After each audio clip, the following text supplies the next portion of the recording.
De acordo com a Organização Mundial da Saúde, a saúde mental pode ser considerada um estado de bem-estar que possibilita a um indivíduo o desenvolvimento de suas habilidades pessoais para lidar com os desafios da vida e contribuir para a comunidade. E você, já cuidou da sua mente hoje?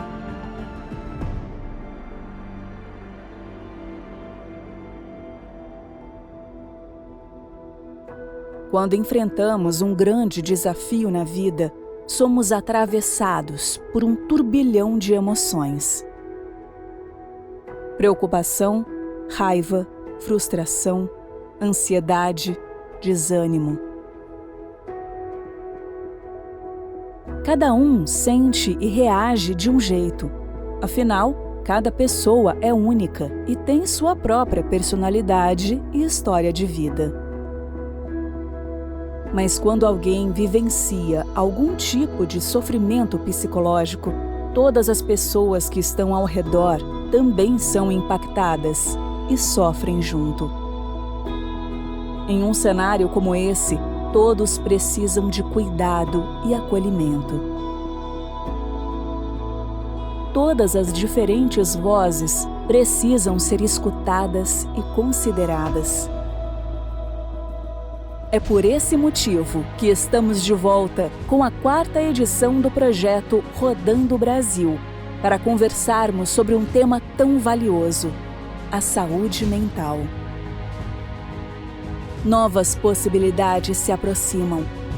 Novos horizontes se apresentam. Cuidar da nossa saúde mental é a parte fundamental para vivermos todos os momentos com mais bem-estar e plenitude.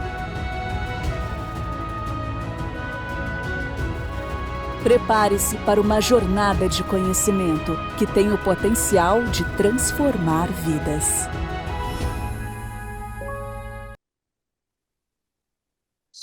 Boa noite a todos, sejam muito bem-vindos ao nosso segundo encontro de 2024 aqui do nosso Rodando Brasil Online. Eu sou a Verônica Stasiak, sou fundadora e diretora executiva do Instituto Unidos pela Vida, também sou psicóloga e fui diagnosticada com fibrose cística quando eu tinha 23 anos de idade, em 2009.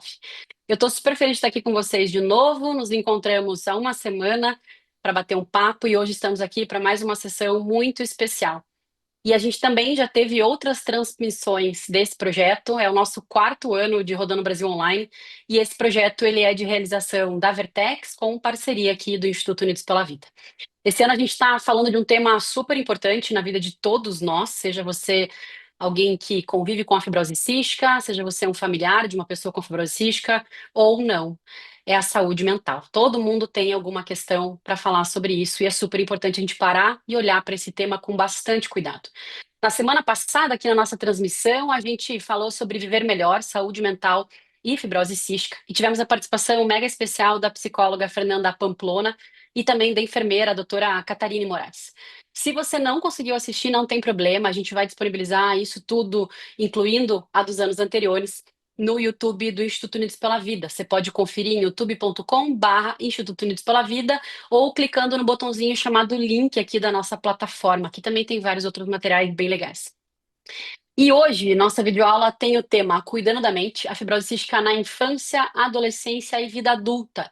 E a gente também vai contar com a presença muito especial de duas médicas que eu adoro, admiro e que são minhas amigas queridas também, a pneumologista a doutora Carolina Severo e a doutora Débora Chong, que é pneumologista pediátrica, e a doutora Carol é pneumologista de adultos. Os comentários e as perguntas a gente vai seguir como foi da outra vez. Vocês podem mandar aqui no chat ou mesmo por perguntas aqui na plataforma. E ao final das duas apresentações, eu vou ler e bater um papo com elas aqui para responder as perguntas de vocês. Então agora a gente vai começar. Cuidando da mente, a fibrose cística na infância, adolescência e vida adulta é o nosso tema, como eu falei.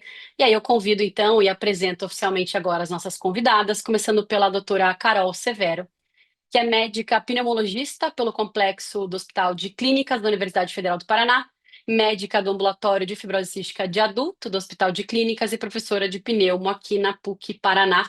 também queridamente falando, minha médica.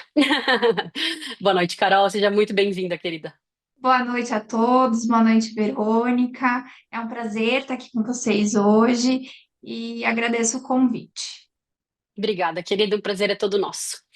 E a gente também conta aqui com a presença da doutora Débora Chong, que é pneumopediatra, professora associada de pediatria da Universidade Federal do Paraná e também da PUC-PR. Ela que é coordenadora do programa de pós-graduação em saúde da criança e adolescente e atual secretária do departamento científico da Sociedade Brasileira de Pediatria, do Departamento Científico de Pneumologia da SBP. Muito bem. Seja muito bem-vinda, doutora Débora. É um prazer ter você aqui com a gente. Boa noite, Verônica. Obrigada pela carinhosa apresentação. Boa noite a todos que nos ouvem.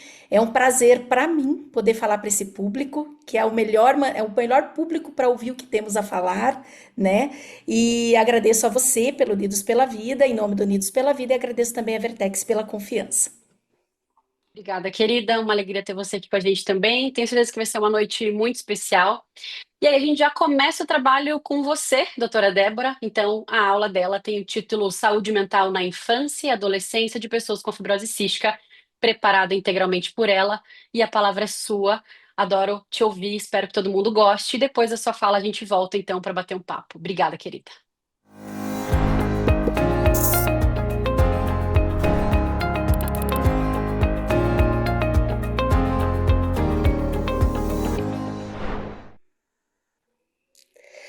Olá, pessoal, mais uma vez boa noite. Então, a mim coube o tema saúde mental na infância, o desafio, né, de falar de saúde mental na infância e na adolescência. Próximo. Eu já fui apresentada pela Verônica e também já quero relatar no próximo slide os meus conflitos de interesse. Próximo. Olha, eu vi o vídeo que foi passado anteriormente, imagino que todos tenham visto, que define muito bem o que é essa tal saúde mental, né? Por que que nós estamos fazendo uma rodada no Brasil falando desse tema? Por que é tão importante a gente falar de saúde mental? E mais do que isso, o que pode ameaçar a nossa saúde mental, né? Então, como o vídeo bem comentou, é o estado de bem-estar vivido pelo indivíduo que possibilita que nós consigamos desenvolver as nossas habilidades pessoais em plenitude, responder aos desafios da vida e, por que não, fazendo tudo isso, vencendo os obstáculos, desenvolvendo as nossas habilidades, a gente não possa contribuir com a comunidade que nos cerca. Então, estar saudável mentalmente seria conseguir viver nessa plenitude. E aí, hoje, o meu objetivo é mostrar o que pode, na pessoa com fibrose cística, ameaçar essa saúde mental, qual é o caminho que a gente tem, quais são os instrumentos, quais são as ajudas, as dicas para que isso seja amenizado e que a gente o tempo todo volte para um estado de saúde mental. Próximo. O que se sabe sobre saúde mental em pessoas com fibrose cística? Débora, alguém já escreveu, já estudou? Vocês bem viram duas profissionais excelentes falando na última aula, duas profissionais que falam com muita propriedade, né? Então, a psicóloga Fernanda Pamplona, que é aqui de Curitiba, do Serviço de Adultos, redigiu e lançou na última conversa com vocês o manual do qual eu vou utilizar muito. Então, sim, já tem muitas pessoas que já estudaram, que já se aperfeiçoaram e que já se aprofundaram no tema saúde mental nas pessoas com FC. Vamos lá, deixa eu mostrar alguma coisinha para vocês. Próximo. Mas antes eu queria só lembrar, já que a gente vai falar de fibrose cística, que vai falar de saúde mental em pessoas com fibrose cística, quais são as questões que envolvem esse quadro. Próximo. Vamos lembrar que a fibrose cística é uma doença genética que afeta os canais de cloro e, por isso, as secreções ficam mais espessas em todo o organismo. Débora, as crianças também têm isso, porque eu diagnostiquei mais tardiamente, como a Verônica bem comentou. Sim, os sintomas muitas vezes começam muito cedo, muitas vezes já começam no bebezinho, acometendo os pulmões, o trato gastrointestinal, logo na sequência os seios da face. Então, é esse acometimento que vocês conhecem bem, que são variados, a depender, muitas vezes, da genética, da apresentação clínica, da expressão que tem a doença em cada uma das pessoas. E que tem a cada ano, a cada dia, a cada década, uma melhora na assistência farmacêutica. hoje um paciente com uma pessoa que vive com fibrose cística consegue ter uma vida muito boa, com muito boa qualidade, já diante do que nós temos já avançado dentro da assistência farmacêutica. E hoje a gente vive, né, muitos de vocês já sabem e muitos de vocês já estão vivendo essa nova era, que é a era dos moduladores. Próximo. E em breve teremos até algumas novidades em relação à terapia gênica. Então vamos lembrar alguns dos sintomas: tosse crônica, que pode gerar, que normalmente gera uma secreção, aumento da secreção, infecções respiratórias de repetição, no caso das crianças e dos adultos também, dificuldade no ganho de peso, dificuldade no desenvolvimento da altura, alterações mais em médio prazo do fígado, tem o suor salgado, que é uma marca registrada, pois que a gente fala de canais de cloro, então a marca registrada do paciente, da pessoa com fibrose cística. Alguns bebezinhos chegam a desidratar por conta dessa perda de sal exagerada no suor. Enfim, só para a gente relembrar e entender um pouquinho o contexto que a gente vai inserir a saúde mental, né? Então, é dentro deste contexto. Em relação à saúde mental nas pessoas com FC, como eu falei que a expressão da própria doença pode variar muito, cada pessoa é afetada de forma diferente. Cada pessoa tem a sua saúde mental comprometida ou não, de intensidade diferente, não é por acaso. Nós temos nossas histórias de vida, a história dos nossos familiares, temos as nossas inter-relações diferenciadas, cada um tem uma relação diferente com seus familiares, com seus pais, com seus amigos, com seus colegas de trabalho, e depois nós temos a nossa personalidade, cada um reage de uma forma diferente às situações de estresse, aos desafios impostos pela vida. O que se sabe, já baseado em evidência, que quando comparado pessoas com fibrose cística com pessoas que não tenham fibrose cística, a incidência de depressão e ansiedade parece ser um pouco maior. E não é para a gente duvidar, né? Olha todos os desafios que se vive desde o diagnóstico, toda a situação envolvida aos sintomas e também ao tratamento. Então, não é muito difícil da gente imaginar que isso pode acontecer. E isso também, a própria doença, os sinais, os sintomas, vão levar a um isolamento social, muitas vezes problemas de autoestima, uma luta pela normalidade, entre aspas, uma insegurança sobre o futuro, medo da morte e tudo que envolve qualquer doença crônica. E não tem jeito, isso vai afetar a identidade pessoal. Então, a pessoa com fibrose cística, ela tem alguns sinais e sintomas diferentes em relação à saúde mental. Já temos isso em dados. Então, esse é um trabalho, um estudo, que é um estudo internacional, uma força-tarefa de se tentar entender esses números. Esse daqui foi realizado em 9 países diferentes, na Europa, nos Estados Unidos, mais de 6.088 pessoas com fibrose cística foram entrevistadas, confirmando isso que eu estou trazendo para vocês. 2 a 3 vezes mais taxa de depressão, de ansiedade, mais um motivo, mais um empenho para a gente estar aqui falando isso para vocês, para que vocês tentem entender os sintomas, os sinais que o organismo está dando, para que vocês possam procurar ajuda, porque tem como ajudar. Eu vou falar o tempo todo isso para vocês, né?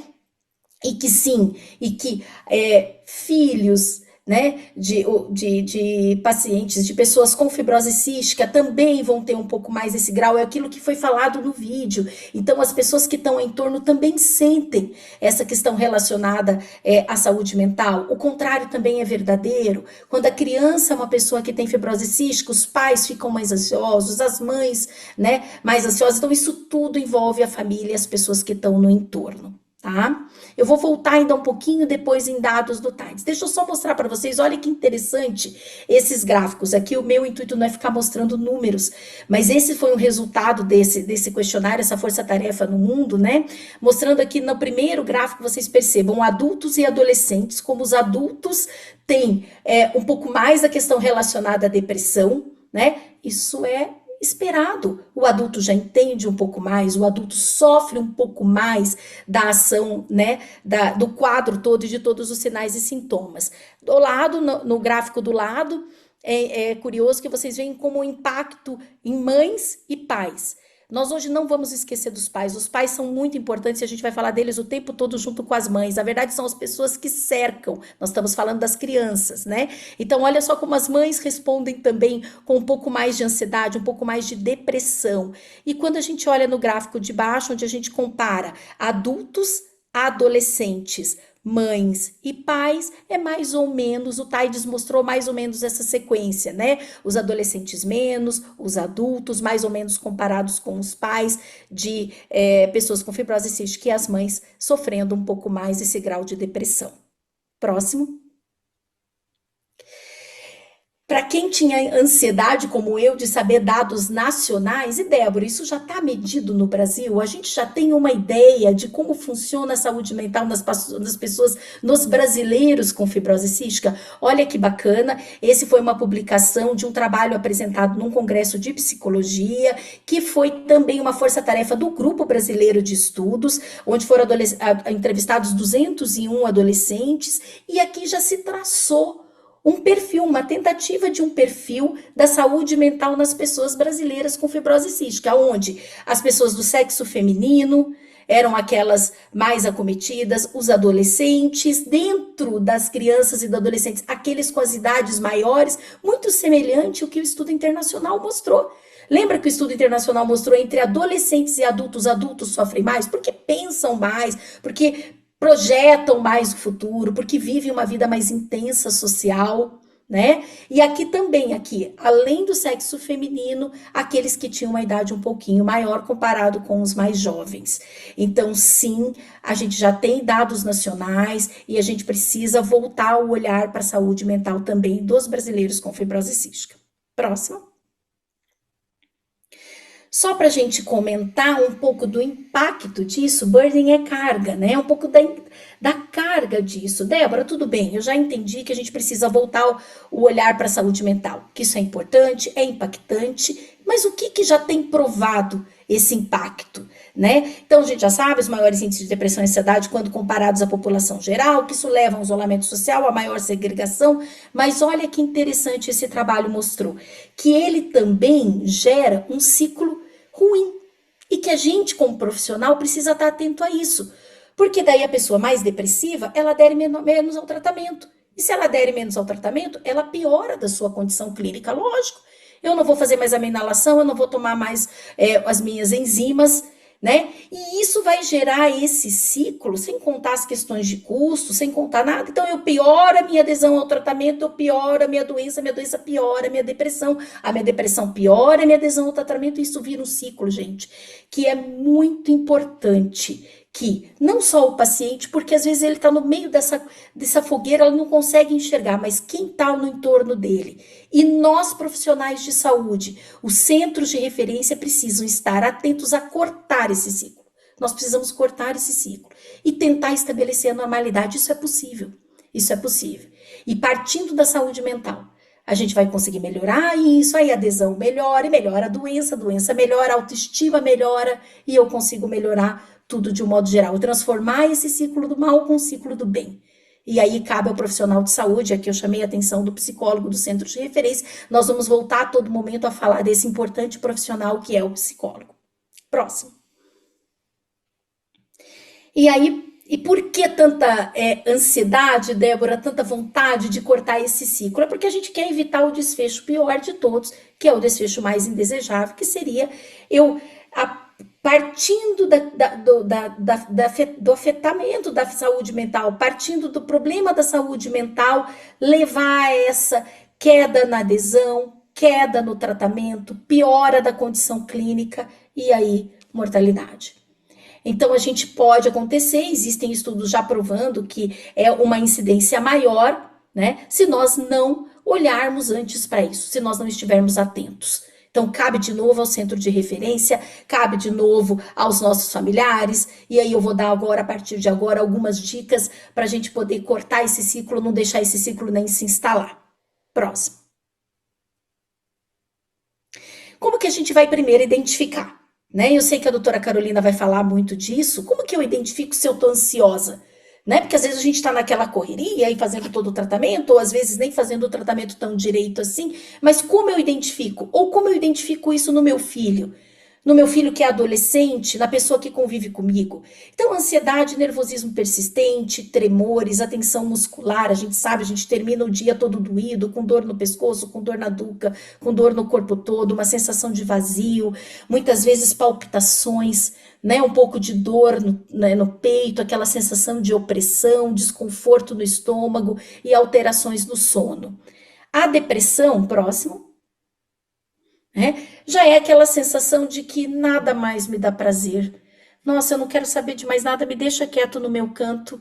O mundo tá ficando cinza para mim, o mundo tá ficando bege. Cadê as cores? Cadê a vontade de viver? Então, a anedonia é muito excitada, uma fadiga, um cansaço, uma diminuição do estímulo, da motivação, né? Um pouco de culpa e tudo isso. E sim, alterações, obviamente, no apetite, no sono. E isso podem ser sinais iniciais de depressão e que cabe a gente relembrar, não tem problema se a doutora Carol apresentar de novo, se todo mundo comentou já no último encontro, porque isso precisa estar no nosso radar. Não só no radar do paciente, mas no radar dos pais, no radar dos professores, no radar dos médicos, né? E de todo mundo que convive com a pessoa com fibrose cística. Próximo. Já existem os rastreios científicos, os rastreios médicos, né? Então vamos lá, vou mostrar para vocês 2 questionários que são validados pelo CFF, né, Cystic Fibrosis Foundation, pela Sociedade Europeia de Fibrose Cística. Um é o PHQ-9 e o outro é o GAD-7, né? O GAD é de ansiedade, o PHQ-9 é de depressão. E são 2 questionários que já estão bem validados em crianças acima dos 11 anos e que devem ser, e aqui vai a mensagem, né, principalmente para os profissionais que atuam no centro de referência, que devem ser aplicados periodicamente. São 2 bons instrumentos, bem validados e que podem, de uma forma mais objetiva, mais concreta, dizer para a gente, olha, esse paciente está tendo a sua saúde mental comprometida. Vamos cuidar um pouco mais, vamos ficar mais atento, vamos encaminhar, né, a um outro profissional de saúde, vamos ficar com ele no nosso radar, vamos conversar mais profundamente com ele, vamos saber o que está acontecendo, tá? Então, lembrar desses 2 questionários. Bom, Débora, você falou por enquanto de pessoas de um modo geral. E nas crianças, já tem alguma coisa? Já tem alguma coisa descrita para as crianças em relação à saúde mental? Pessoal, só quero lembrar que quando a gente fala de criança, o que tem mais descrito na literatura e o que a gente mais fala dentro do centro de referência são pais e cuidadores. Crianças, a gente já vai identificar, vou mostrar para vocês alguns estudos, mas antes de eu falar da criança, e é um binômio, né? É isso mesmo, porque os 2 vivem juntos, são o pai, a mãe e a criança, muitas vezes um cuidador, e a gente precisa primeiro falar um pouquinho da saúde mental dos cuidadores. Próximo. Porque como é ansioso, como é difícil a gente receber o diagnóstico. Tudo começa no diagnóstico. Então, aqui eu quero passar os créditos, né? E vou começar a falar um pouquinho dessa cartilha que a Simone Scheib, né? Uma psicóloga excepcional, criou em parceria com a Vertex, dando muito do que eu vou mostrar aqui de dicas, de conselhos, de sinais que devem ficar no radar, vieram desse trabalho muito bonito que tem em relação a essa cartilha. Próximo. Então, tudo começa, como falei, já nos sentimentos iniciais, né? E como é difícil, como os sentimentos são contraditórios dos pais de crianças com fibrose cística, insegurança, culpa, medo, né? Afinal, fui eu que passei esse gene para o meu filho, que coisa, o que está acontecendo? Gente, nós da área da saúde, as pessoas que estão no entorno precisam estar atentos a identificar esses sentimentos nos pais e ajudá-los, né? Uma coisa que é muito importante. Pais, cuidadores de crianças com fibrose cística, busquem a informação correta. Esse é o ponto primordial. Já gera ansiedade vocês tendo a informação de um centro de referência, do médico que está capacitado para atendê-los, do psicólogo que faz parte do centro. Imagine você indo buscar a fonte de informações contraditórias, não baseado em nenhuma evidência. Isso vai gerar muito, mas muito mais angústia e insegurança do que já gera o próprio quadro, o próprio diagnóstico. Então, tire suas dúvidas, explorem no bom sentido os médicos que estão atendendo vocês no centro de referência, são eles que vão dar a informação mais precisa e o acolhimento. Então, várias coisas passam pela cabeça, né? Várias coisas passam pela cabeça dos pais. Próximo.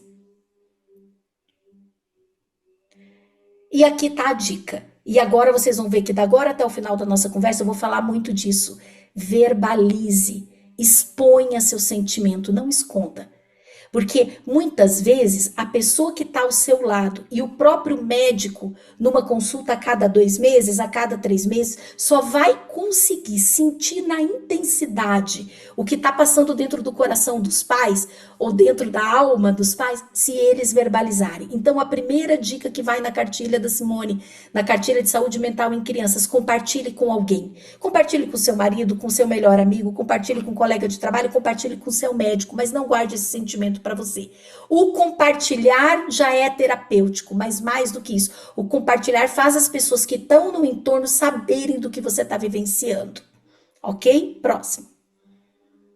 E aí, a partir do momento que a gente sente que gerou essa angústia, que gerou essa ansiedade, a gente vai tentar ajudá-los a criar uma condição psicológica. É o que a gente vai falar agora nos 2 próximos slides do autocuidado. Vai ajudá-los a ter uma postura de enfrentamento. Olha que interessante. Nós todos vocês que estão me ouvindo, tem uma maneira de enfrentar os problemas, vocês concordam? Tem aquele que vai ter um enfrentamento ativo. Próximo. Que vai falar assim, não tem problema, vamos atrás, eu vou me informar e vou enfrentar e vou me expor, vou me expressar, bem ativo, vamos lá, o que tiver para vir eu vou enfrentar. Tem aquele que é um pouquinho mais acomodado, enfrentamento acomodativo. Bom, já que não tem outro jeito, né, vá lá. Vamos lá, eu vou tentar ver se eu consigo achar alguma coisa para relaxar, uma maneira de me distrair, mas tudo bem. E tem aquele que é o pior dos enfrentamentos, que é o enfrentamento passivo, que é o que foge, por favor, que é o que foge do problema, né? Não me fala nada, nem fala o nome fibrose cística, eu não quero mais saber, entendeu? Então, pessoal, a gente precisa ajudá-los. Pode ir os próximos, por favor. Então, a gente precisa ajudá-los a identificar o momento que esses pais estão passando para ajudá-los a criar essa condição psicológica, de preferência um enfrentamento ativo. De preferência um enfrentamento ativo. Próximo. E aí vem a importância do autocuidado. Então, ok, Débora, eu entendi. Eu tenho meu filhinho, né, que foi diagnosticado com fibrose cística. Nossa, me gerou uma ansiedade, uma angústia, uma dúvida, mas eu me expressei. Compartilhei com meu marido, compartilhei com a minha mãe, eles foram comigo na consulta ou não foram, mas cheguei lá, eu já compartilhei com a médica, ela já pediu também a ajuda da psicóloga do centro, né? E tá tudo certo. E eles me deram várias dicas de como eu ter um enfrentamento ativo ou de como eu estabelecer um autocuidado. É preciso que eu me cuide. Eu sou mãe de uma criança com fibrose cística, eu também preciso me cuidar. Eu sou um pai de uma criança com fibrose cística, eu sou um cuidador, né? E aí, vamos lá, próximo. Porque isso é importante. Olha só, gente, pais menos ansiosos, menos depressivos, lembra que eu falei lá no começo? Filhos menos ansiosos, filhos menos depressivos. É tão importante isso, eu dou sempre o exemplo, quando eu falo disso, eu dou sempre o exemplo de coletar exames. Né? Então são crianças que passam por muitos exames. Se a gente vai coletar um exame, a criança tá lá, tá ansiosa, ela tá olhando para a mãe, ela tá pondo na mãe toda a confiança dela, e a mãe também tá nervosa, tá gerando aquele ambiente ansioso, criando um clima ansioso, parece que a coleta não dá certo, parece que ela dói mais, parece que a criança... Então, a mãe passar confiança, a mãe se sentir bem, a mãe estar com a saúde mental em dia, vai tornar tudo mais leve para a criança também, já que nós estamos falando de saúde mental nas crianças. Tá? Ok, próximo. E aí, gente, só para mostrar um pouquinho da cartilha da Simone, né, da cartilha de saúde mental, tem várias dicas que ela dá. Então, aqui eu não vou ler todas elas, e eu lendo e estudando, eu selecionei algumas palavras-chave das dicas do autocuidado. Próximo. Informação. Agora vocês já sabem, eu não vou no Dr. Google, eu vou tomar informação com o meu centro de referência, com as pessoas que vão me dar a informação mais correta. Eu vou compartilhar, não vou guardar mais para mim. Vou dividir meus sentimentos e minhas tarefas, tá? Vou fazer atividades mais prazerosas, isso o tempo todo na cartilha fala. Vou fazer alguma coisa, mas eu não quero, não, vou fazer um esforço para fazer as atividades prazerosas. E lógico que isso aí não é para quem está com a saúde mental comprometida, mas para todo mundo, os bons hábitos, né? Tentar dentro do possível ter um sono mais equilibrado, mais regular, uma alimentação mais saudável e uma atividade física. Aí eu sei que tem muitos pais e mães me ouvindo aqui, né? E aí eu falei, vou fazer uma autorreflexão próximo, né? Então, como que eu vou fazer tudo isso, Débora? Como eu vou seguir todas essas dicas se eu não sei o que eu faço primeiro? Se eu tenho também outros filhos, se eu tenho que levá-los à consulta médica, um tanto de exame próximo. São tantos exames, são 2, 3 vezes ao dia a inalação, é a criança que já está irritada, que está chorosa, que está numa crise. Como que eu vou conseguir equilibrar tudo isso? As dicas de autocuidado eu sei, mas eu não consigo aplicá-las, não é assim tão fácil, né? Então, se eu tivesse uma dica para dizer para vocês, próximo, eu diria, peça ajuda. A primeira coisa, gente, eu sou mãe de 2, e 2 muito próximos um do outro. Então, tinha momentos em que eu ficava muito angustiada e eu guardava tudo aquilo para mim. Tudo aquilo para mim. Porque eu também sempre fui profissional, eu sempre trabalhei, às vezes terceirizei meus filhos e aquilo tudo vira um turbilhão na vida da gente. Então, a primeira coisa, eu sei as 10 dicas do autocuidado, Débora, mais do que isso. Eu vou pedir ajuda, eu vou compartilhar minha angústia. E se eu puder dizer para vocês qual é o local mais seguro e mais acolhedor e o que vai dar a resposta mais ativa para vocês, são os centros de referência. Então, pais e mães que estão me ouvindo, cuidadores, de hoje para frente ninguém vai guardar angústia no peito. Tá? Se vocês estão vivenciando isso que eu estou falando para vocês, cheguem no centro de referência e falem. Ninguém, eu posso afirmar, né? Eu sei que aqui tem pessoal de associação me ouvindo e tem também médicos me ouvindo que fazem parte de centros de referência. Ninguém vai menosprezar essa queixa, ninguém vai menosprezar essa angústia, ao contrário, vai ser um sinal de alarme, de alerta para nós ficarmos mais ativos e ajudarmos de alguma forma. Ou a diminuir um pouco a carga, ou dar dicas de com quem vocês podem compartilhar essa carga, tá? Então, essa é uma dica importante do autocuidado. Próximo. Ok, Débora, você já falou muito, mas não falou de crianças. As crianças em si têm depressão? Têm ansiedade? Bom, gente, eu vou dizer para vocês que estudos em crianças, não estou falando agora a faixa etária de adolescentes ou a faixa etária as questões relacionadas a pais e cuidadores. As crianças, os estudos são muito escassos e a maioria abrange muito mais a faixa etária da adolescência. Tanto que eu comentei com vocês que tanto o PHQ-9 quanto o GAD são, vamos dizer, validados para uso a partir dos 11 anos. Né? Nesse estudo TIDES, nessa força-tarefa internacional, teve um pequeno grupo, que foi um grupo da Turquia, que avaliou crianças, mas olha que quantidade, 32 crianças. Então, para nós é um grande desafio avaliar a saúde mental em crianças menores de 12 anos. Então, qual é a dica? Eles não têm depressão, eles não têm ansiedade, eles não olham a ansiedade dos pais e também não sentem um pouco em relação ao quadro que eles estão vivendo? Sim, eles têm. E sabe qual é a dica para isso? É ficar atento ao comportamento. Ninguém melhor do que os pais para chegar no centro de referência e dizer, doutora Débora, meu filho está diferente. Ele mudou o comportamento, ele alterou o sono, ele alterou o apetite, ele não quer mais para a escola de jeito nenhum.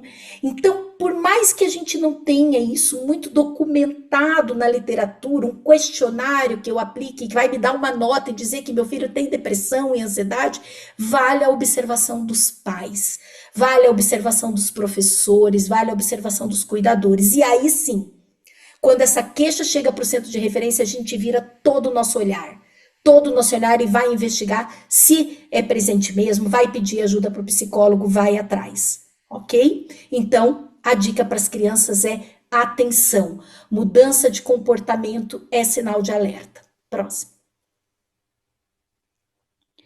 E aí, Débora, mas me mostra os resultados desse estudo, né, dessa cunha do estudo TIDES nas crianças. 80% delas preenchiam algum critério psiquiátrico, alguma questão relacionada à saúde mental. 45% ao menos tinham transtorno de ansiedade. Tudo bem, o N era pequeno, 32 crianças, mas 30 tinham algum distúrbio psiquiátrico que foi listado da seguinte forma, próximo: depressão, ansiedade de separação, transtornos de ansiedade social. Gente, fobia a procedimentos médicos, essas crianças sofrem com procedimentos médicos.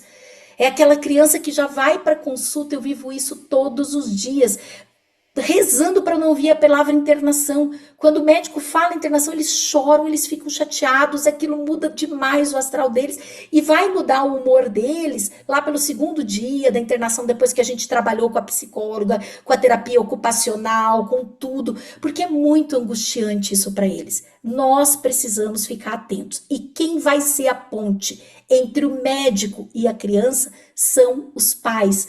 Os pais e professores é quem está mais perto da criança, é a observação, ok? Fica aqui essa dica. Próximo. E aí também tem dicas para como a gente vai trabalhar com isso. Tá bom, Débora, e aí? O que mais, o que as cartilhas falam de autocuidado, ou melhor, do cuidado dos pais e dos médicos com as crianças? Então também estão todas as dicas aqui e eu selecionei as palavras-chave para vocês, tá? Que é: não barre o filho de vocês. Não coloque essa criança no patamar de que meu filho é doente, meu filho não pode brincar, meu filho não pode interagir. Ixi, viajar com os amiguinhos, nem pensar. Gente, isso tira uma qualidade de vida sobremaneira dessas crianças. Ao contrário, nós estamos vivendo uma nova era. Estimule sonhos, estimule ele brincar, o conforto. Uma dica para os médicos, para as associações que estão me ouvindo: expliquem, gente. A criança, a partir de uma certa idade, entende. Olha, eu vou coletar sangue, vai doer um pouquinho, mas vai ser rápido. Ó, você vai entrar numa máquina, né, para fazer a tomografia, mas vai ser rápido, não vai doer. Expliquem. A gente, às vezes, vamos dizer, coloca a criança muito abaixo do entendimento de que ela é capaz, e ela é capaz de entender, muito cedo ela é capaz de entender, e isso gera um conforto. E criança com fibrose cística, a gente é criança, viu? Ela é criança, ela tem as mesmas vontades de brincar das crianças. Limitem o menos possível. Isso vai fazer um bem-estar para a saúde mental dessa criança, e como é aquele ciclo da criança bem, pais bem, crianças bem, todo mundo vai ficar bem nessa esfera. Então deixe seus filhos brincarem, não os barrem, limitem o menos possível, e essa é a principal dica que eu tenho em relação à saúde mental das crianças. Próximo. Eu quero só lembrar o papel importante da equipe, então, para médicos, profissionais de saúde, psicólogos que estão me ouvindo, eu quero mostrar para vocês um instrumento, por favor, né? E aqui eu tenho que reforçar e quero citar o nome da Fernanda Pamplona, que eu sei que lançou uma cartilha espetacular, deu uma aula espetacular na última segunda-feira. Quero citar de novo a Simone Scheibe, quero citar o Tarsis, que é o nosso psicólogo aqui do nosso centro. Eu só vou mostrar esse instrumento, o CF-RISE, só para mostrar para vocês, para título mesmo de curiosidade, aonde a basear nas faixas etárias, tem dicas para os pais, dica para os próprios pacientes, e olha, vai girar em torno de tudo que nós falamos, né? Então deixe claro os seus sentimentos, expresse seus sentimentos, divida, fique atento ao comportamento das crianças menores. As crianças maiores já têm condição de se entender o seu próprio comportamento, o que está passando com eles também precisam ser motivados a se expressarem. Então, depois, quem tiver, aqui tem o link, quem tiver acesso, isso aqui principalmente para profissionais de saúde, né, acesso a esse instrumento de orientação e de detecção também. Próximo. Pessoal, então o que eu queria deixar de mensagem final, depois nós ainda vamos bater um papo, né? Com certeza virão algumas perguntas. O comprometimento da saúde mental em pessoas com FC é uma realidade. Agora a gente já sabe. Se a gente tinha alguma dúvida, agora a gente já sabe da ansiedade, da depressão e dos demais. Na esfera pediátrica, a gente precisa cuidar muito de pai e mãe. Pai, mãe e cuidadores, além de cuidar das crianças. Eu acho que o ponto alto é monitorar. Sempre, identificar se algo não vai bem, estimular a expressão, estimular a verbalização do problema, né? E nós, profissionais de saúde, sempre estarmos preparados para acolher, para intervir. Mesmo eu sendo pneumopediatra, eu deixo isso muito aberto para os meus pacientes. Venham me falar de qualquer coisa, o que estiver passando na cabeça de vocês. Se eu não der conta tecnicamente, eu encaminho e indico uma pessoa da minha confiança, né? E eu não podia deixar de falar desse profissional, que é um profissional extremamente importante e que deve ser valorizado com tudo que ele merece, que são os psicólogos, seja dos centros de referência, os psicólogos de um modo geral. Eu acho que era isso que eu tinha para falar. Muito obrigada. Querida, eu que te agradeço. Que apresentação incrível, quantas reflexões muito cuidadosas e maravilhosas. E acho que, enfim, muitos pontos, fiz várias anotações. Também sou mãe de uma menina de 6 anos, embora não tenha fibrose cística, me identifiquei em muitas das suas falas aí. E assim, queria só reforçar alguns pontos no contexto da fibrose cística que me chamaram muito a atenção, né?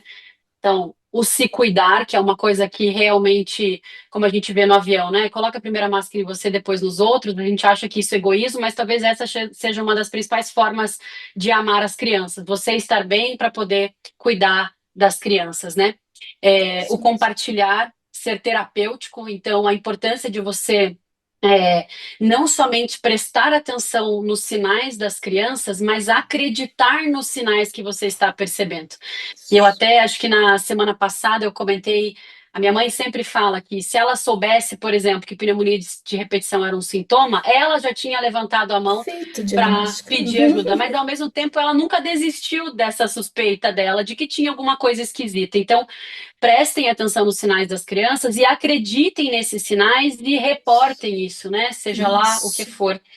E assim, acho que para fechar, outro ponto que é algo que eu sempre me pego muito e falo muito sobre isso para os cuidadores, é que uma criança com fibrose cística, ela é uma criança. O criança vem antes do fibrose cística. Então, deixa a criança ser criança, deixa a criança viver Isso. com todos os cuidados. Óbvio que uma criança, por sua vez, já demanda, mas deixar ela ser criança talvez seja um dos principais mecanismos de cuidado com impacto direto em saúde mental. Então, foi incrível. Obrigada. Perfeito, Vero. Eu que agradeço.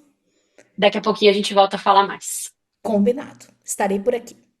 Joia. E agora, então, a gente continua com a doutora Carolina Severo, incrível, que vai falar sobre saúde mental na fase adulta de pessoas com fibrose cística. Carol, seja muito bem-vinda, é uma alegria ter você aqui. Agora a palavra é com você. Obrigada.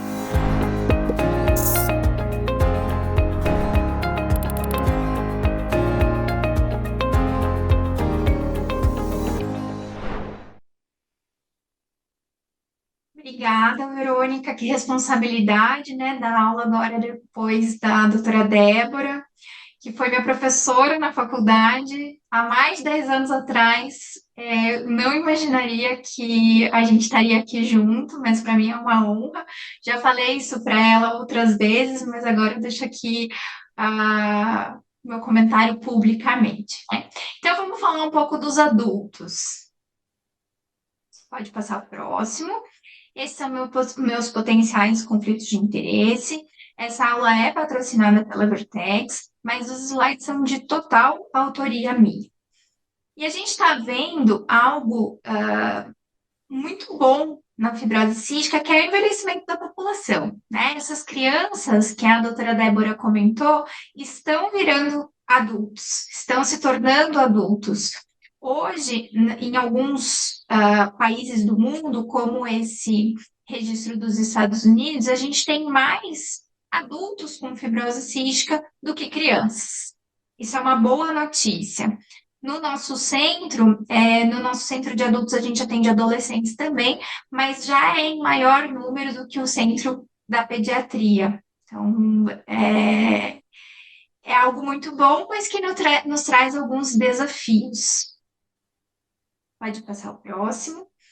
E a gente tem muitos desafios de ser um adulto com fibrose cística. Tem os desafios da própria doença, né, da fibrose cística, que são os internamentos, as consultas. Pode passar o próximo.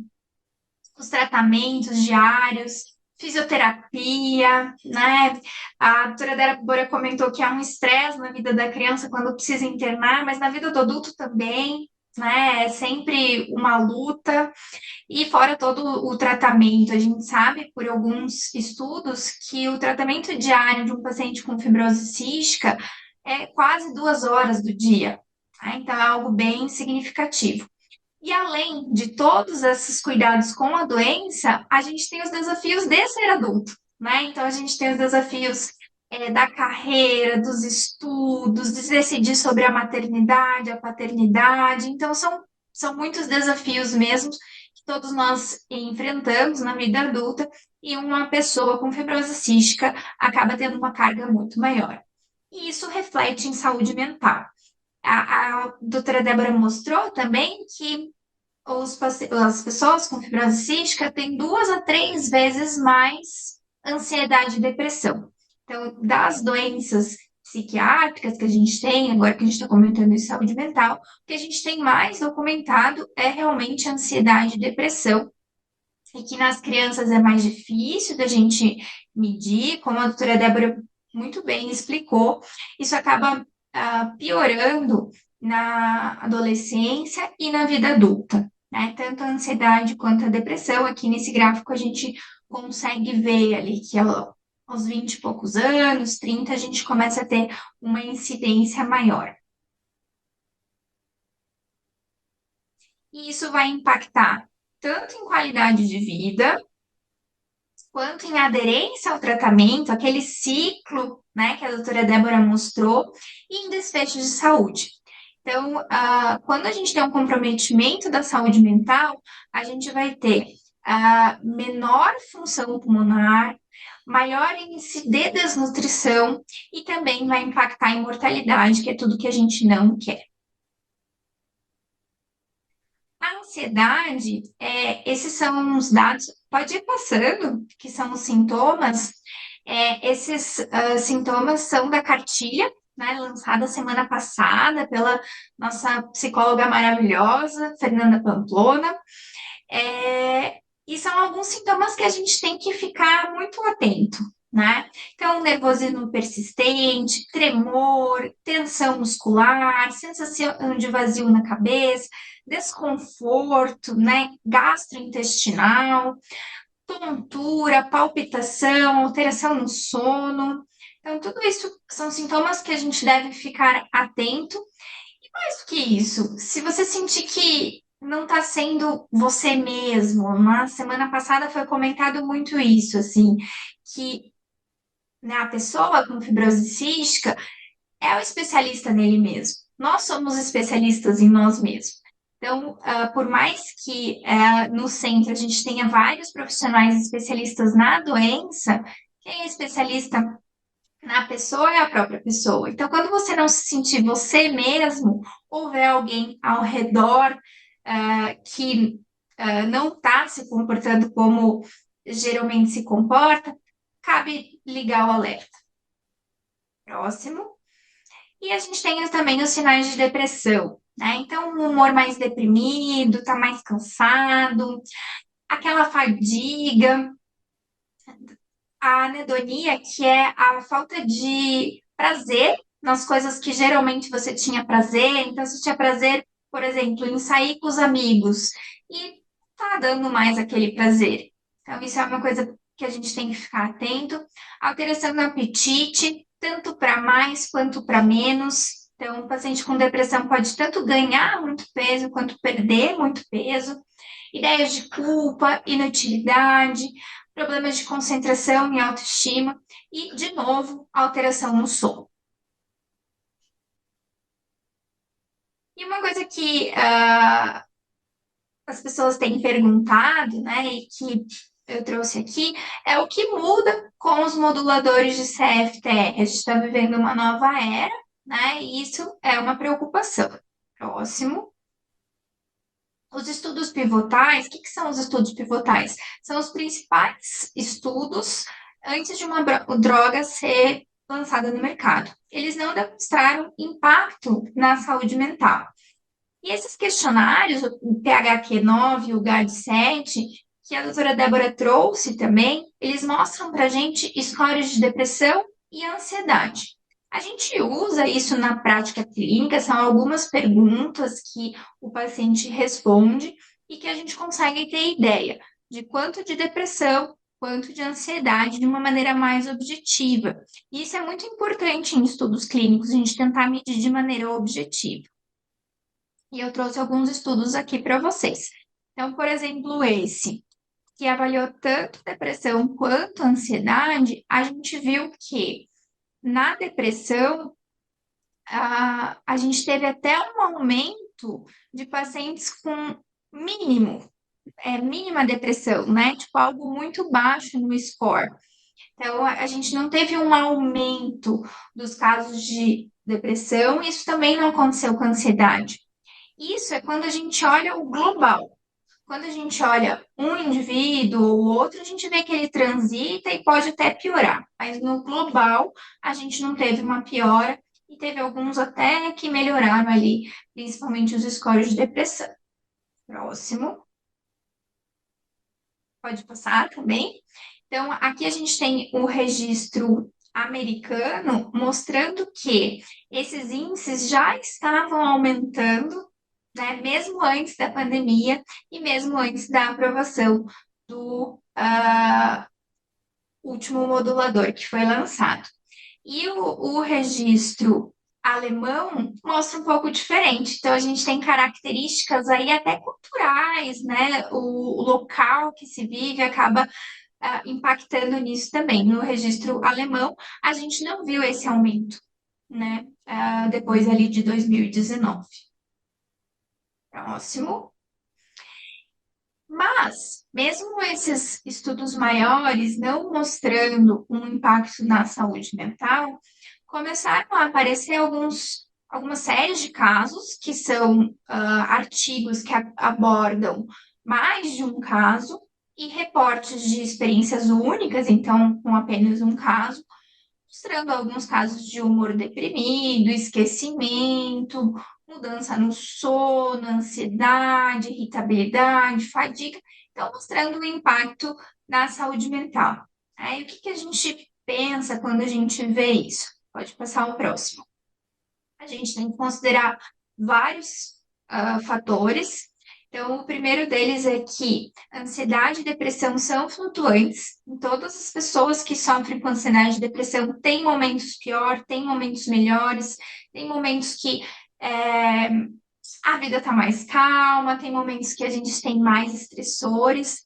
Outros estressores também influenciam. Fatores emocionais relacionados à melhora da saúde. Então, tem alguns pensamentos que surgem na mente que surgem depois da melhora da saúde. Interação medicamentosa, esse ponto é muito importante. Então, vários medicamentos interagem com os moduladores, então a gente tem que estar de olho se não está impactando nisso. E também tem variações individuais que podem influenciar como a medicação afeta o cérebro. A gente tem receptor de CFTR no cérebro também, e isso tem sido cada vez mais estudado para a gente tentar entender melhor essa parte. Próximo. Então, os estudos acabam mostrando o global, né? Então, como a maior parte dos indivíduos se comportaram, como na média a coisa aconteceu, pode passar o próximo, mas quando a gente está lidando com o indivíduo, a gente tem que olhar para o indivíduo, né? E considerar todos os fatores daquela pessoa, e que são múltiplos, são vários, e envolve muito mais do que a saúde mental, envolve o meio. A doutora Débora trouxe também a questão dos cuidadores, né? Então a gente tem que pensar de uma maneira muito mais ampla naquele indivíduo. Pode passar. E eu trouxe aqui para finalizar as fases da pesquisa clínica. Então, a fase pré-clínica é a fase que geralmente é com animais em laboratório. A fase 1 são pequenos estudos iniciais com seres humanos para entender melhor até a segurança da droga. A fase 2 são estudos um pouco maiores para determinar dose, segurança, eficácia. A fase 3 são os grandes estudos, aqueles estudos pivotais que eu citei, então os principais estudos, que geralmente usam placebo ou a droga padrão versus a droga nova, para a gente entender o que é efeito placebo e o que é efeito da medicação mesmo. E a quarta fase é a fase que a gente está atualmente com os moduladores. Então, é uma fase de farmacovigilância. Todo e qualquer efeito colateral deve ser reportado para a sua equipe. tá? E a gente reporta, quando é algo que é não esperado, a gente reporta para a indústria farmacêutica, e isso é fundamental para a gente continuar construindo a pesquisa, né? Algumas coisas podem mudar depois que a medicação é usada em larga escala. Pode passar o próximo, pode passar mais uma vez. E se acontecer comigo ou com um familiar, então fique calmo e reporte, né? Fale sobre isso. Isso foi falado na semana passada, né, no evento com as apresentações brilhantes da Fernanda e da Caterine. Isso foi falado pela doutora Débora também. A gente precisa falar. A gente não pode achar que é coisa da nossa cabeça, a gente precisa falar, conversar e avaliar cada caso de maneira individual. Obrigada. E essa é a nossa equipe do nosso centro maravilhoso que eu tenho a honra de fazer parte.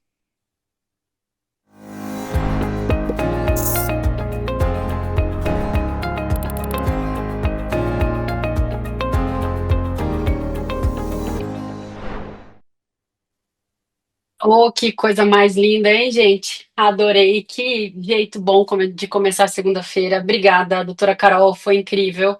Acho que vocês duas conseguiram trazer muito de teoria, de reflexão, mas de uma forma super humana e próxima. E acho que respeitando muito também a importância da gente olhar para a individualidade, né? Então, acho que a gente olhar para essa pessoa como sendo uma pessoa única, uma pessoa que está dentro de um contexto, cujo cuidador também precisa prestar atenção em si para poder cuidar melhor dessa criança, desse adolescente, esse adulto que também está, para além da convivência com a fibrose cística, inserido num universo que a vida adulta por si só já não é lá muito fácil. Então, são muitas as questões e acho que a gente conseguiu abordar aqui de uma forma bastante leve, cuidadosa e reflexiva. E o pessoal está gostando bastante. Recebi alguns recados aqui. Doutora Débora Apenas Perfeita, Roberta Cunha, querida, mandando um oizinho para você aqui. Temos também aqui, eu vi a doutora Mariângela Ribeiro, que veio prestigiar, seja bem-vinda. Pessoal aqui dando boa noite. E aí, até tem um comentário que eu queria comentar com vocês, já para a gente começar. A Inês Schmitz, ela comentou que entendo que é o filho dela, né? Fez uma cirurgia faz 10 dias. Nós pais passamos tanta segurança para ele que ele fez isso bem tranquilo. E aí, uma coisa que me chamou a atenção nessa frase é que para que esses pais pudessem passar a segurança para essa criança passar por um procedimento, esses pais também tinham que estar bem tranquilos e também conseguir já terem lidado com as suas emoções de preocupação, angústia, ansiedade, para que então eles conseguissem também ajudar dentro do seu equilíbrio emocional e o impacto que isso teve na vida dessa criança de qualidade de vida, né? E aí eu queria que a doutora Débora comentasse um pouquinho desse comentário, justamente para conectar os pontos que você trouxe da importância do cuidador também está bem para esse impacto na saúde mental da criança. Verônica, que Estou te bacana, ouvindo. né? Espera que acho que ela travou um pouquinho. Vamos ver. É isso que a Marinês, que a gente vê aqui. Olá, oi, Espera tá me ouvindo aí, que bem acho que agora? deu uma travada. Vamos ver de novo. Agora sim, Tá. estamos bem de novo. Eu tô comentando, né, Vero, que bacana que a Marinês trouxe isso, que isso casa bem com o que eu comentei, né? Você vê o desafio da família, você tá ansioso, mas você tem que tentar trabalhar com isso e se expressar, se apoiar na equipe, tirar todas as dúvidas. Então, doutor, me explica como é que é essa cirurgia. Deixa eu esgotar minhas dúvidas, deixa eu esgotar minha ansiedade contigo, para a hora que eu voltar para a criança eu voltar mais forte e passar essa segurança. E você vê que ele enfrentou esse desafio, enfrentou essa cirurgia super bem. É por aí mesmo, esse é o caminho. E, de novo, né, a doutora Carol comentou e reforçou a questão do compartilhar, do se expressar, do verbalizar. Que o médico vai poder, a partir dessa verbalização, te ajudar, né, ensinar, explicar e te dar o apoio. O médico e a equipe, o psicólogo te dão o apoio, Marinês, você dá o apoio para o seu filho e assim vira um ciclo do bem, né? Muito legal. Exatamente. É isso mesmo. E aí, queria fazer uma pergunta para a doutora Carol, que tem bastante experiência com pessoas adultas com fibrose cística, né, Carol? E queria que você contasse um pouco para a gente do que você vê bastante na prática clínica, até porque na semana passada, a própria Fernanda, que eu sei que também trabalha na mesma equipe que você, disse e teve reflexões com relação a isso, sobre a dificuldade, inclusive, de acessar os serviços de psicologia, né? Então, às vezes, no próprio centro de referência de fibrose cística, a gente não tem psicólogo em todos os centros do Brasil, mesmo para pediatria quanto para a fase adulta. É uma terapia também que, às vezes, o próprio plano não vai cobrir, a pessoa não consegue acessar, a fila é muito longa, não tem uma universidade perto com uma clínica escola. E o quanto também, em não existindo esse ambiente mais favorável para a pessoa poder passar por um processo terapêutico, o quanto esse adulto também é importante que ele tenha essa relação terapêutica bem estabelecida com a sua equipe no centro de referência, e o quanto vocês também conseguem, de alguma forma, embora não dentro da conduta terapêutica da psicologia, mas ter essa relação com esse paciente para também ajudá-lo em algumas questões emocionais aí que estão acontecendo na vida. Eu queria que você contasse um pouquinho da importância do papel do profissional não psicólogo nessa relação terapêutica de orientação que seja até um processo terapêutico. É importante que a pessoa com fibrose cística compartilhe com alguém de confiança, né? Então, às vezes, no centro é um médico, é a fisioterapeuta, é a enfermeira. A gente já teve situações assim das mais diversas, os pacientes compartilhando alguma situação de saúde mental com profissionais da equipe. Então, ter aquele vínculo, né, que foi falado bastante semana passada também. Quem não assistiu as aulas da semana passada, recomendo muito que assista, realmente foram muito boas. E, compartilhar com um profissional que tenha vínculo faz toda a diferença. Então, mesmo que não tenha um psicólogo, toda a equipe está preparada para escutar, né, e tentar ajudar da melhor forma possível. E acho que o mais importante de tudo, né, doutora Carol, é justamente ter esse ponto de confiança, seja com o seu pneumologista, com o seu fisioterapeuta, enfim, com quem você tem mais abertura, principalmente pensando que essas pessoas são pessoas que passarão um bom tempo com essas equipes, né, ao longo das suas vidas, entre idas e vindas. É uma doença crônica que demanda atendimento frequente, então é muito importante que a gente tenha nessa equipe o ponto de apoio, assim como você é para mim, como a doutora Carol Sokolowski é para mim, como a doutora Mariana é para mim. Então, acho que é um pouco isso, assim, né? A gente tem muito que ter esse vínculo bem estabelecido, porque isso não só ajuda a nós que temos fibrose cística, mas também a equipe para poder ter um diálogo mais aberto e poder ter essa relação terapêutica mais bem estabelecida. E isso tem um impacto direto na adesão ao tratamento, na qualidade de vida, porque a conversa pode acontecer ali de uma forma até mais transparente, direta e com puxões de orelha que às vezes são necessários também. E Eu aí, espero que todos Carol, os centros. Ai, desculpa, Vero. por favor, pode falar. Eu espero que todos os centros um dia tenham psicólogos e psicóloga maravilhosa como a nossa Fernanda, mas por mais de 10 anos o nosso centro não teve, né? Sim. E os médicos e os outros profissionais, teve muito tempo que teve só médico e fisioterapeuta, acabavam fazendo o papel de facilitar, né? E encaminhar para um profissional, ver as alternativas que estavam disponíveis no município, então tentar ajudar ali da melhor forma possível. Perfeito.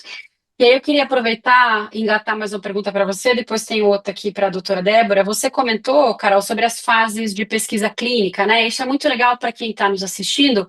A gente fala muito sobre esses processos dentro do Unidos pela Vida, né? Sobre quais são as etapas até que uma nova tecnologia chegue às mãos de quem precisa. E você falou muito também sobre a fase 4, a importância da gente identificar as questões e relatar, né? E aí eu queria só puxar um gancho que você fala sobre dados de evidência de vida real, né? E eu até participei de um evento hoje em São Paulo e falei muito sobre isso, sobre a diferença da evidência de vida real. Aliás, a evidência, o dado de evidência, né? Que foi lá no estudo clínico, super controlado e tal, e aquilo que acontece na vida real, né? Que é o dado de mundo real, quando a pessoa já está fora do ambiente de controle, aquela pesquisa clínica já está acontecendo no mundo mesmo ali. E aí, acho que esse dado de mundo real, ele também é gerado a partir justamente desses relatos, SUS, né? Então, em toda a cadeia ali, toda a jornada de tratamento dessa pessoa com fibrose cística, de diagnóstico, de vazio assistencial, de dificuldade de acesso ao diagnóstico, é muito importante que essas pessoas relatem, né? Ah, a demora que foi para conseguir o diagnóstico, a demora que foi para conseguir o teste do suor, a demora que foi para conseguir uma medicação, seja ela qual for, a jornada que se leva até você conseguir um atendimento. E ao mesmo tempo, e aí essa pergunta que eu quero te fazer, a importância também dos profissionais relatarem isso, né? E não só relatarem, mas como publicarem isso oficialmente. Porque é assim que a gente consegue também gerar dado de mundo real do nosso país, por exemplo, sobre saúde mental e sobre as outras questões.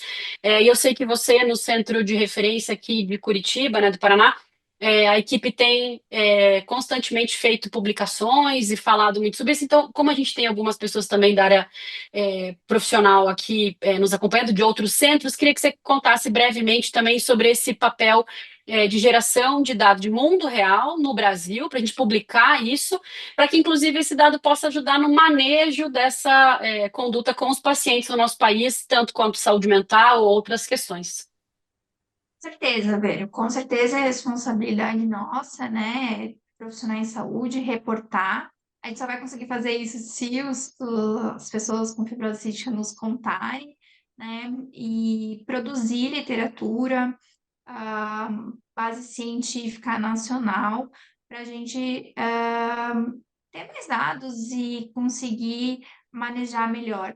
Todas as medicações novas acabam que é muito importante essa fase 4 nos primeiros anos principalmente, porque o estudo científico, ali daqueles estudos pivotais, para a droga ser aprovada, os principais estudos, eles são muito controlados. Então, não entra qualquer paciente, tem uma série de critérios. E o mundo real é o mundo real, né? Então a gente tem que ver como que se comporta, não o paciente do estudo clínico que preencheu aqueles critérios, mas o paciente da vida real. Então, esses dados de vida real são muito importantes e é de responsabilidade tanto do paciente quanto nossa. Exatamente.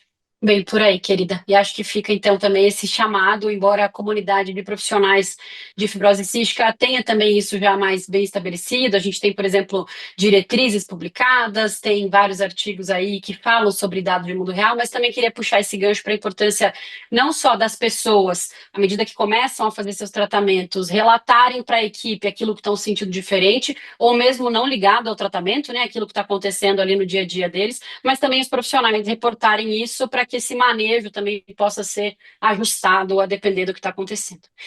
E aí, doutora Débora, agora eu queria fazer uma pergunta para você, que é o seguinte: você falou muito sobre a importância da criança ser criança, né? E a gente vê também nesse contexto de uma criança com uma doença como a fibrose cística, muito medo dos pais, né? De que, ai, e a chuva, e a bactéria, e o cachorro, o gato, a piscina, né? Então fica todo aquele medo genuíno de que se contrai uma infecção, e na fibrose cística esse contexto é bastante complexo, né?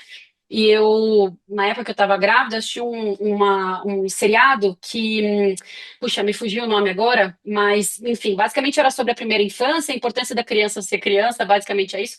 E tinha um pedaço que dizia assim: o maior risco não é a criança subir na árvore, cair e quebrar o braço. O maior risco é ela nunca subir numa árvore, né? Então, assim, a gente colocar numa bolha e não permitir que essa criança seja criança. E eu queria que você falasse um pouco sobre essa sensação que é genuína. A criança com fibrose cística, claro, demanda vários cuidados, mas como é que o próprio cuidador consegue manejar essa questão de saúde mental dele, de ansiedade, e que limite que é o ideal? Talvez não tenha uma resposta certa, mas quais são os sinais aí para a gente perceber? Isso, e não é fácil mesmo, né, Vero? Porque você pensa, qual que é o nosso instintivo do pai e da mãe? Proteção, né? A gente já tem esse instinto de proteção. Eu vou cuidar, mas o dele tem que cuidar mais, né? Porque ele tem um pulmãozinho mais fraco, né? Porque ele tem mais dificuldade de ganhar peso.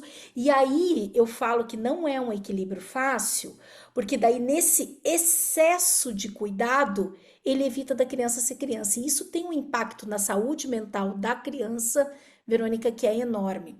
Eu não estou nem falando no desenvolvimento cognitivo, no desenvolvimento psicomotor, no desenvolvimento comportamental, do fato dela socializar e ter seus conflitos com seus amigos, e isso é importante para o seu desenvolvimento intelectual e cognitivo, mais do que isso, para ela manter sua sanidade mental. A criança precisa brincar. Isso é parte do desenvolvimento da criança. E aí sim, eu concordo que o mais difícil é para os pais, né? Que ele vai ter que se manter bem, de novo voltamos para o autocuidado do pai, mãe e cuidadores, né? Para ele se manter bem, tentar colocar a ansiedade ali no equilíbrio, né? De novo, o que que eu acho que é a dica para isso, Vero? É informação e compartilhar. Eu acho que se eu pudesse, seriam as duas palavras da minha aula, né? Vamos Perfeito. informar, vamos sentar e conversar. Doutor, o que de fato ele não pode fazer? Vocês vão ver, pais que estão me ouvindo, que quando vocês sentarem por um pediatra e dizer, doutora, de fato, o que que ele não pode fazer de jeito nenhum? É bem pequenininha a lista e olha que muitas vezes ela é zero. Talvez ela venha para o momento em que a criança esteja numa exacerbação. Ah, tá numa exacerbação? Então vamos evitar correr demais, né? Porque daí também vamos segurar um pouquinho dentro de casa para fazer os medicamentos, mas tirando isso, a lista é seja feliz e vai ser criança Vai mesmo. ser viver. Vai viver. Então, sabe o que precisa fazer, Ver? Perguntar, conversar, se informar e colocar isso. Colocar isso. Fala, Perfeito. doutor, olha, essa semana eu não deixei ele tomar sorvete, eu não deixei ele brincar, tá certo o que eu tô fazendo? Coloca a sua angústia, né? E vocês vão ouvir dos pneus pediatras uma coisa muito boa, viu, gente? Vai ser muito difícil vocês saírem com lista de restrição. Não Talvez vai ter seja, essa saia até questão. com uma prescrição de sabor de sorvete. Isso mesmo. Vai correr, vai brincar, vai ao ar Vai livre, tomar um vai nadar. sorvete, vai É tomar um isso banho de mesmo. chuva e a Mais memória ou que se menos por cria aí. também, enfim. É isso Claro, a aí. gente está fazendo uma brincadeira aqui, mas acho que de fato a pergunta ela é muito válida para ter certeza, né? E o equilíbrio, né, doutora Débora, acho que esse é o principal.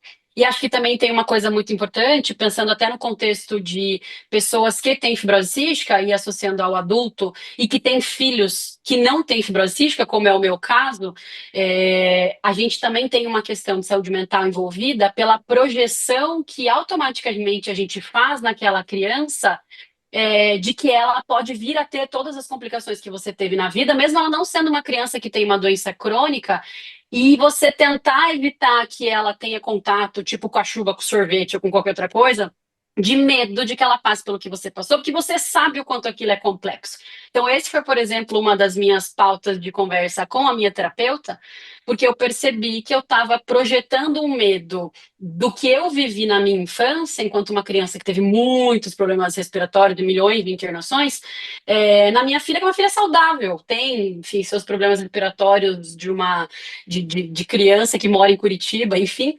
Mas isso é muito importante também, porque às vezes a gente, enquanto quem convive com uma doença crônica como a fibrose cística, já tem uma carcaça um pouco mais dolorida e machucada, a gente também tem que prestar atenção nesses sinais, porque senão você acaba impactando também a saúde mental por esse cuidado extremo, né? Então é uma reflexão importante da gente fazer. Bom, Muito. meninas, a gente está chegando quase que ao final aqui. A Inês fez um outro comentário. Ela disse que, isso é muito legal, queria trazer aqui para a mesa antes da gente encerrar. Ela falou: para nós, o mais difícil é o irmão que não tem a fibrose cística. E ele é um irmão muito protetor. Acho que também tem muito disso que eu acabei de falar, né? De exatamente a mesma questão, dadas as proporções. E aí ela até fala que às vezes não sabem como lidar, ela na posição de mãe. Não sei se vocês. Ela coloca aqui, ó, ele tem só 11 anos, mas cuida mais do que nós, porque ele participa de tudo e agora está aqui com a gente. Então, um beijo para você, irmão querido e cuidadoso, anjo da guarda desse irmão mais novo. Um beijo especial para você aí. E eu também tenho a minha irmã cuidadora, meus irmãos cuidadores. Então, vocês são muito importantes. Então, queria que você comentasse, por favor. É engraçado isso, né, Viro? Como eles amadurecem rápido, o irmão da criança com doença crônica, né? Eu sinto muito isso. Às vezes eles vão às consultas, às vezes por quê? Porque às vezes os pais precisam dividir isso. E eles a vida inteira acompanharam. De novo, Inês, é aquilo que eu falei, é o entorno todo sente. O entorno todo sente. Então tem que olhar, voltar o olhar para ele, fazer o mesmo exercício do autocuidado com ele. né? Mostrar para ele, olha, tem coisas prazerosas, vai cuidar um pouquinho da sua saúde mental também. Você está sentindo alguma coisa? Expressa para a mãe, expressa para o grupo, para o centro de referência. Olha, o irmão está vindo mais angustiado, ele está mais ansioso, ele não deixa o pequeno fazer nada, ele está mais em cima do lance do que eu. Veja a ansiedade que ele vive dentro de casa. Então, a dica é: volte o olhar para ele também, tenha momentos com ele, torne os momentos dele também mais prazerosos, porque se a gente está voltando o olhar para dar vida e liberar a rédea para o pequeno que tem a fibrose cística, você imagina para o mais velho, né? Então precisa voltar a olhar para ele, sim. Ele também é uma criança ainda, você vê, 11 anos, é muito jovem. Um abraço, um beijo para ele e vamos cuidar dele como se fosse um cuidador também. Vamos colocar ele no nosso radar, né? Ele ainda precisa ser Isso muito criança, ele ainda é muito criança ainda, né? mesmo. Muito bem. E aí, uma última que apareceu aqui também, do Alisson, queria fazer esse destaque. Nós falamos muito dos pais hoje, né? Foi muito legal. Acho que é uma crescente que a gente precisa fazer esse esforço, porque a gente ainda vê tanto culturalmente quanto na literatura, enfim, recai sobre a figura feminina, a maioria do cuidado dentro de casa, especialmente com doenças raras, então a gente vê isso com bastante frequência, mas na comunidade fibrocística a gente vê pais bastante ativos, bastante presentes, e acho que é um resgate importante de ser feito. O Alisson é um pai incrível que sempre está lá compartilhando suas histórias no Unidos pela Vida. Ele está dizendo aqui parabéns pelo evento, excelentes palestras. E ele faz um comentário para a gente fechar falando de adesão ao tratamento, né? Vou destinar aqui para a Carol. E ele fala que as terapias diárias, quando levadas à risca, provavelmente são o que mais ajuda ou fazem aí grande parte do processo de proteção dessa pessoa com fibrose cística. Então, Caro, para a gente fechar, queria que você falasse de adesão ao tratamento e do quanto também a saúde mental está totalmente conectada a isso. Você falando, eu lembrei de uma coisa que você sempre fala, né? É tratar Eita, para nós. viver, Ah, sim, não isso sim, viver para para se tratar. tratar. Então, eu Exatamente. acho que é isso mesmo. A gente precisa se dedicar ali ao tratamento. E se tiver alguma coisa que está difícil, conversa com a equipe. Às vezes a gente consegue flexibilizar alguma coisa, deixar só o essencial mesmo, porque realmente é importante fazer o tratamento para ter uma boa qualidade de vida e seguir os seus sonhos. Muito bem. Que a gente possa, então, é, viver para se tratar e não, aliás, se tratar para viver e não viver para se tratar. É mais ou menos por aí. Gente, queria agradecer muito a presença de vocês, doutora Carol, doutora Débora, sempre incrível ouvir, aprender, tenho um carinho, um respeito, uma admiração muito grande por vocês duas, vocês sabem disso. Fico feliz que essa comunidade também, para quem ainda não conhecia, agora passa a conhecer vocês. E agora, enfim, encerro mais uma sessão. Queria dar palavrinha final para cada uma de vocês, por gentileza, e aí a gente volta para encerrar oficialmente o nosso dia. Então, doutora Débora, por favor. Eu quero só agradecer, Verônica, a iniciativa da Unidos, da Vertex, né? E queria fazer uma fala bem curta dizendo que se para a Carol foi bacana estar comigo, para mim é um super orgulho vê-la, né, com uma aula brilhante, com toda essa didática de professor e saber que um dia ela foi minha aluna, né? Então, para mim foi um grande prazer, muito maior ainda, Carol, em dividir esse momento com você. E pais, para os pais que estão nos ouvindo, para as crianças, para os irmãos, para todos que estão nos ouvindo, acho que as duas palavras é compartilhar, compartilhem as angústias, né? E se informem, os centros de referência com ou sem psicólogos, que a gente, como a Verônica comentou, nem todos estão com esse brilhante profissional, infelizmente ainda, mas quem estiver lá vai saber acolhê-los e vai saber dar a informação correta. Tudo isso para a gente ter a melhor saúde mental que a gente puder para todos. Um abraço e boa noite. Muito obrigada pela oportunidade. Obrigada, querida doutora Débora. Marcelo também falou aqui, parabéns pelo evento e muito bom ouvir isso como pai. Então, de novo, que bom que a gente conseguiu também colocar isso nessa mesa hoje. Eu fico muito orgulhosa. Doutora Carol, suas considerações finais. Eu agradeço a oportunidade, o convite, Verônica, Unidos pela Vida, Vertex, e deixar como mensagem final procurar informação de qualidade. No centro de referência, no site do Unidos tem muita coisa também. A cartilha tanto da infância quanto do adulto que saiu agora, tá bem bacana, estão bem bacanas, então buscar informação de qualidade, isso também ajuda. Querida, obrigada mais uma vez pela tua apresentação, incrível como sempre. Obrigada também pela referência aí ao trabalho do Unidos pela Vida. Aqui na plataforma, se vocês clicarem em links ali em cima, tá até piscando para vocês. Tem bastante desses materiais que elas comentaram, então tem a cartilha Saúde Mental e Fibrose Cística, tem todas as cartilhas do Instituto, o canal do YouTube, o site do Unidos pela Vida. Então, espero que vocês tenham gostado. Foi uma alegria imensa a gente estar aqui com vocês. E a gente chega agora, então, ao fim desta quarta e tão especial temporada do Rodando Brasil Online. Nesses dois encontros, a gente conversou sobre saúde mental na fibrose cística, ao lado de profissionais especialistas na área, 4 mulheres incríveis. E, sem dúvidas, eu e todo o público que nos acompanhou nesses dois encontros, e todo mundo que vai assistir essas aulas daqui para frente pelos canais do Unidos pela Vida, a gente aprendeu bastante com toda a experiência, com todo o conteúdo. E, claro, tudo isso que a gente falou é muito importante e necessário, não só para quem tem fibrose cística, mas para os cuidadores e para toda a comunidade. Cuidar da nossa mente é algo muito, muito, muito importante. Agradeço, por fim, mais uma vez a participação das nossas convidadas dessa aula. Quero agradecer também ao time da RSTcom, que está aqui nos bastidores, fazendo tudo isso acontecer, da Vertex pelo projeto e, claro, do time do Unidos pela Vida, Cami, Gabi, Lia, Cris, Marise, Vini, todo mundo, principalmente Cami e Gabi, que estão aqui online, por todo o apoio e suporte nessa transmissão. E aproveito para lembrar que essa videoaula já vai estar em breve, daqui a alguns dias, disponível no nosso YouTube do Instituto, e a da semana passada já está disponível para vocês assistirem. E, claro, a participação de vocês nesse e em todos os projetos do Unidos é bem importante, então convido vocês a conhecerem mais em unidospelavida.org.br e também apoiar o nosso trabalho em unidospelavida.org.br/doe. Obrigada pela audiência de vocês. Espero que a gente se encontre no ano que vem de novo neste projeto, mas todo dia tem coisa lá no canal do Unidos pela Vida que vocês podem acompanhar. Muito obrigada para todo mundo. Boa noite para vocês. Um abraço e até a próxima edição do Rodando Brasil. Até mais. Tchau. Em abril de 2020, fizemos a estreia da primeira edição do Rodando Brasil. Boa noite a todos. Foram mais de 11 videoaulas que impactaram milhares de pessoas.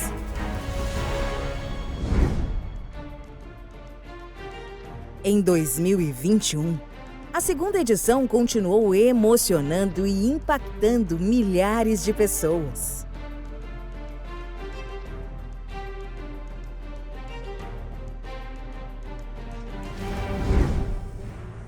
Em 2022, na sua terceira edição, o projeto segue. Com conteúdo inspirador e depoimentos emocionantes.